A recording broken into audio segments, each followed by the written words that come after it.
பிரதம விருந்தினர் திரு கானா நவம் அவர்களை சிற்றுரை ஆற்றுமாறு அன்புடன் மேடைக்கு அழைக்கின்றோம். அதற்கு முதல் அவரை பற்றிய சிறிய அறிமுகத்தை வழங்கலாம் என நினைக்கின்றேன். அவர் எழுத்தாளராகவும் விமர்சகராகவும் நாடக நெறியாளராகவும் திரு கானா நவம் அவர்கள் இலங்கையில் நீண்ட காலம் ஓர் ஆசிரியராக கடமையாற்றியவர். இலங்கையின் கல்வி அமைச்சின் பாடவிதான அபிவிருத்தி சபையில் ஒரு விரிவுரையாளராகவும் கடமையாற்றியவர். வெளிநாடுகளில் இருந்து கனடாவின் பட்டதாரிகளது பட்டங்களை மதிப்பீடு செய்து அவர்களது வேலை வாய்ப்புகளுக்கு ஏற்ற ஆலோசனைகளையும் வழிகாட்டல்களையும் வழங்கி வரும் அக்ரெடிடேஷன் ஆக்சஸ் அசிஸ்டன்ட் சென்டரில் கடமையாற்றி ஓய்வு பெற்றவர். கனடாவில் 4வது பரிமாணம் என்னும் இலக்கிய சஞ்சிகையுடன் பல நூல்களை எழுதி வெளியிட்டவர். படிமுறை தமிழ் பிதாமகரும் நிறுவனருமான ஆசான் சித்தம் அழகியான் திரு இராசரத்தினம் அவர்களது நெருங்கிய நண்பர். அவரது தமிழ் கற்பித்தல் செயற்பாடுகள் அனைத்திலும் பக்க துணியாக நின்று தமது பங்களிப்பினை தொடர்ந்து வழங்கி வருபவர். திரு கானா நவம் அவர்களை அன்புடன் மேடைக்கு அழைக்கின்றோம்.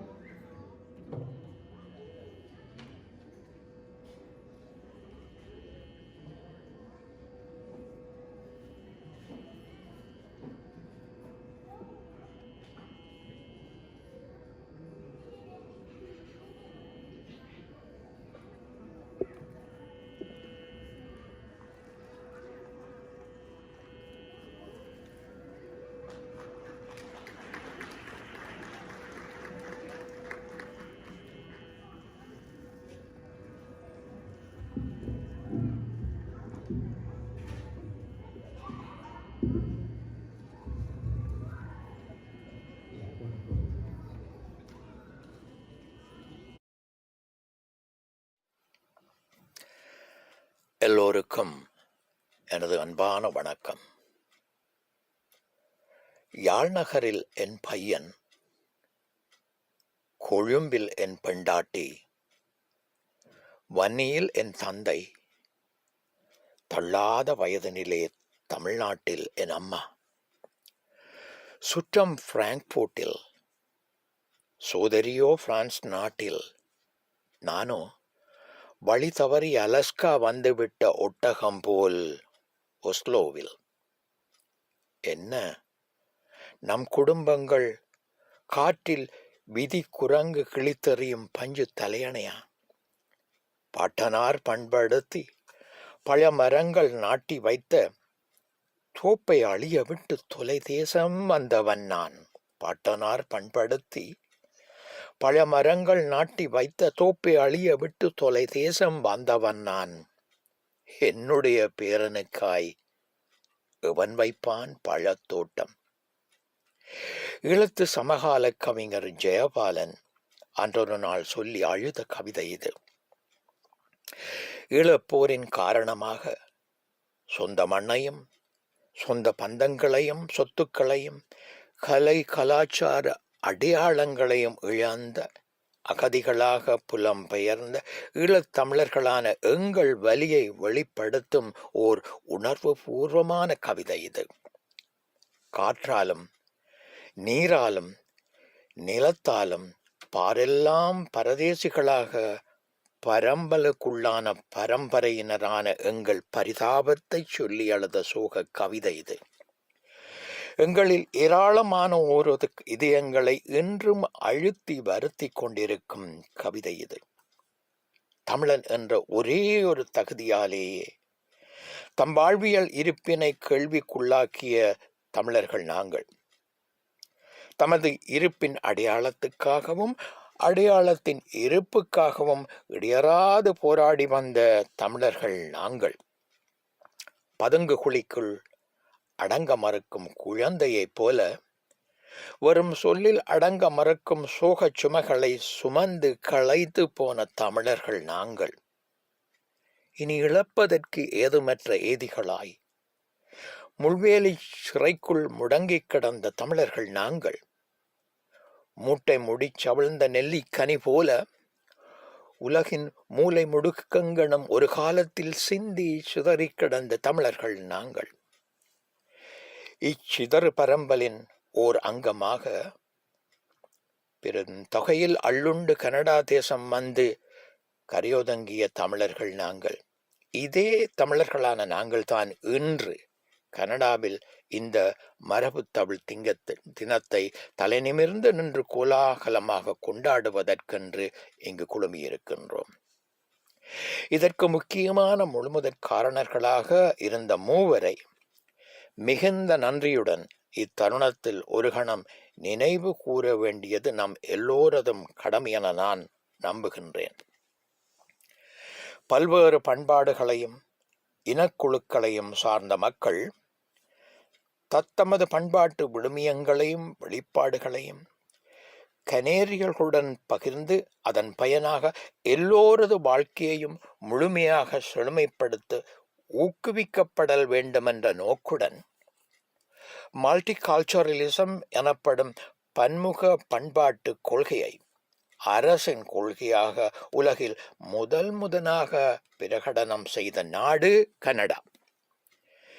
இப்பிரகடனத்தை கனடாவில் முதலாக 1971 அக்டோபர் 8 வெளியிட்டவர் இக்கொள்கையின் பிதாமகரும் சூத்திரதாரியுமான முன்னாள் பிரதமர் பியர் ட்ரூடோ அவர்கள்.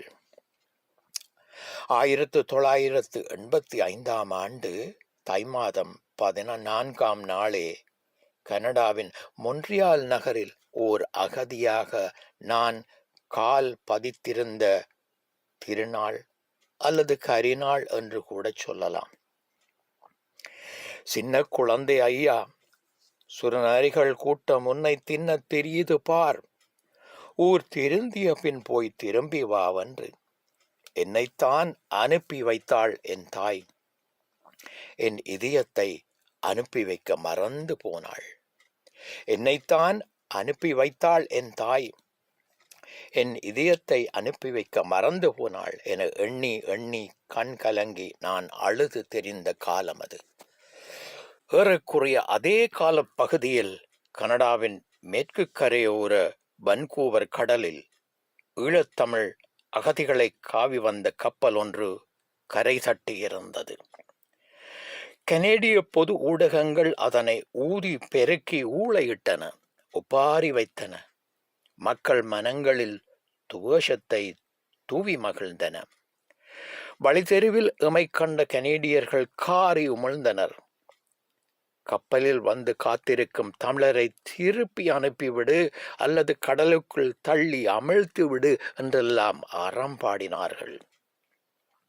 நாடு கொதிநிலையில் கொந்தளித்துக் கொண்டிருந்த அத்தருணத்தில் I can understand the desperation of these boat people because I myself am the son of an immigrant என பகிரங்கமாக கூறி கனடாவுக்குள் அவர்கள் காலடி வைத்திறங்க அனுமதி அளித்த மனோதைரியம் படைத்தவர் அந்நாளைய கனேடிய பிரதமர் பிரையன் மல்ரோனி அவர்கள். இவ்வாறு இடம்பெயர்ந்து வந்த சிறுபான்மையினரது சமூக நலன், சமூக சமத்துவம், பொருளாதார சமத்துவம் ஆகியவற்றில் பங்கு வகிப்பதில் மிகுந்த கரிசனை கொண்டவராக சமூக நலம் சார்ந்த சமத்துவமான கனடாவை உருவாக்குவதையே முக்கிய நோக்கமாக அடிப்படையாக கொண்ட ஒருவராக சமூக ஜனநாயக சித்தாந்தத்தின் முன்னோடியாக அன்று உரத்து குரல் கொடுத்தவர் சமதர்ம அரசனரி அறிவியலாளர் எட் பிராட்பென்ட் அவர்கள். சமூகத்தில் மாற்றம் என்பது வரும் விடலைகளாலோ அல்லது வெற்று வார்த்தைகளாலோ சாத்தியப்படுவதில்லை. பதிலாக இவ்வாறு சமூகத்தில் இருக்கின்ற மரபுகளை, மாண்புகளை மதித்து கடைப்பிடிக்கின்ற மனிதாபிமானமும் பெருந்தன்மையும் உலகளாவிய கண்ணோட்டமும் கொண்ட மகத்தான மானுட பெருந்தகைகளாலேயே சமூக மாற்றம் சாத்தியமாகின்றது. இவர்களது திட சிந்தனையாலும் துச்சன்யமான தூர நோக்காலுமே பல்வேறு இன, மத, நிற, மொழி, கலை, பண்பாட்டு வேற்றுமைகளுக்கு மத்தியிலும் கனடா நாடானது ஒற்றுமைக்கு உதாரணமான ஒரு கம்யூனிட்டி ஆஃப் கம்யூனிட்டிஸ் என்ற நற்பெயரை நிலைநாட்டி வந்துள்ளது. இரண்டாம் உலக மகா யுத்தத்தினால் விரட்டப்பட்ட யூதர்களுக்கு எப்படி போலந்து தேசம் சரணாகதி அளித்ததோ அவ்வாறே இலங்கையில் இடம்பெற்ற இன ஒடுக்குமுறைகளால் அகதிகளான பெருந்தொகையான ஈழத்தமிழருக்கு கனடா தேசம்தான் சரணாகதி அளித்தது. இன்று அவர்கள் மத்திய அரசில் ஓர் அமைச்சராகவும் ஒரு பாராளுமன்ற உறுப்பினராகவும் மாநில அரசில் ஒரு துணை அமைச்சராகவும் ஒரு மாநில சட்டசபை உறுப்பினராகவும் நகர சபைகளில் பல வகைப்பட்ட உறுப்பினர்களாகவும் இடம் பிடித்து கொண்டுள்ளனர். இது கனடிய பாராளுமன்றிலும் மாகாண சட்ட சபைகளிலும் மாநகர சபைகளிலும் நாமே நமது நலன்கள், உரிமைகள், சலுகைகள், அபிலாஷைகள் குறித்து குரல் எழுப்புவதற்கான வல்லமையையும் வாய்ப்பையும் எமக்கு வழங்கியுள்ளது. We the willing, led by the unknowing, are doing the impossible for the ungrateful. We have done so much with so little for so long. We are now qualified to do anything with nothing என்றவாறான கையறு நிலையில் ஒரு காலத்தில் அலைந்து உழந்த தமிழனின் ஒன்றுபட்ட கடின உழைப்பும் திட சிந்தையுமே இன்றைய இவ்வாறான வெற்றிக்கான அடிப்படை காரணங்கள். ஈழத்து சூழ்நிலைக்கு மாறாக கனடாவில் எமது இனத்துவ அடையாளங்களை பேணுவதற்கும் சகல துறைகளிலும் எம்மை முன்னேற்றுவதற்குமான எல்லா கதவுகளும் கனடாவில் திறந்து கிடக்கின்றன என்ற உண்மையை இன்றைய ஈழத் தமிழ் சமூகம் நன்றாகவே தெரிந்து வைத்திருக்கின்றது. அதன் விளைவாக தம் முன்னே விடியாபித்து கிடக்கும் வளங்களை சாதுரியமாக பயன்படுத்தி வரும் ஈழத் தமிழ் சமூகத்தவரின் கல்வி, பொருளாதாரம், சமூக, பண்பாட்டு, கலை இலக்கிய அடிப்படையிலான முயற்சிகளும் நடவடிக்கைகளும் இப்போது கணிசமான அளவு தரமுயர்ந்து வருகின்றது. இச்சூழலில் தமிழ்மொழி, பண்பாடு, மரபு, வரலாறு, கலாச்சாரம் ஆகியவற்றை தக்க வைத்துக் கொள்வதை ஒரு பெரும் சவாலாக கருதாமல் ஒரு பண்பாட்டு பொறுப்பாக தமிழ் சமூகம் உணர்ந்து கொண்டுள்ளது. இதன் வெளிப்பாடாக உருவானதே புலம்பெயர் நாடுகளில் மரபு திங்கள் என்ற கருத்தாக்கம். இளம் தலைமுறையினர் இடையே தமிழ்மொழி மற்றும் வரலாற்றை அறிமுகப்படுத்தல், அடையாள உணர்வை வளர்த்தல், பன்முக சமூகங்களில் தமிழர்களின் பங்களிப்பை வெளிப்படுத்துதல் போன்ற பல்வேறு நோக்கங்களுடன் தமிழ் மரபு திங்கள் கொண்டாடப்படத் தொடங்கியுள்ளது. Canada, America, Australia, England, Germany, France போன்ற பல நாடுகளில் அந்தந்த நாடுகளின் அரசியல் அங்கீகாரத்துடன் மரபு திங்கள் கொண்டாட்டம் இப்போது விரிவடைந்துள்ளது. அடையாள பாதுகாப்பு, அடுத்த தலைமுறைக்கான பாலம், அரசியல் மற்றும் சமூக அங்கீகாரம் போன்ற பல்வேறு பலாபலன்களை கருத்தில் கொண்டு பல புலம்பெயர் நாடுகளில் ஆரம்பிக்கப்பட்டுள்ள இந்த மரபு திங்கள் என்பது வெறும் கொண்டாட்டம் மட்டுமல்ல. இது தமிழினத்தின் இருப்பை, உழைப்பை, அறிவு திறனை உலகிற்கு பறைசாற்றும் ஒரு குறியீடும் கூட. இது உலகளாவிய தமிழர்களை ஒன்றுணைப்பதோடு தமிழ் என்ற உணர்வை எல்லைகளை தாண்டி நிலைநிறுத்துகின்ற பெரும் பணியையும் நிறைவேற்றி வருகின்றது.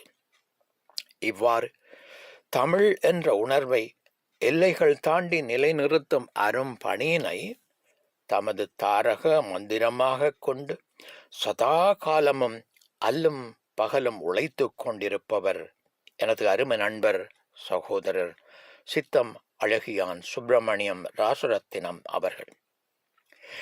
இவரது முயற்சியினாலேயே 2005 ஜூன் மாதம் 26 முதல் ஜூலை 2 வரை கொண்டாடப்பட துவங்கிய தமிழ் மொழி வாரம் பின்னர் ஒவ்வொரு தை மாதமும் இப்போது கடைப்பிடிக்கப்படும் மரபு திங்கள் என வடிவெடுத்தது என்பது வரலாறு.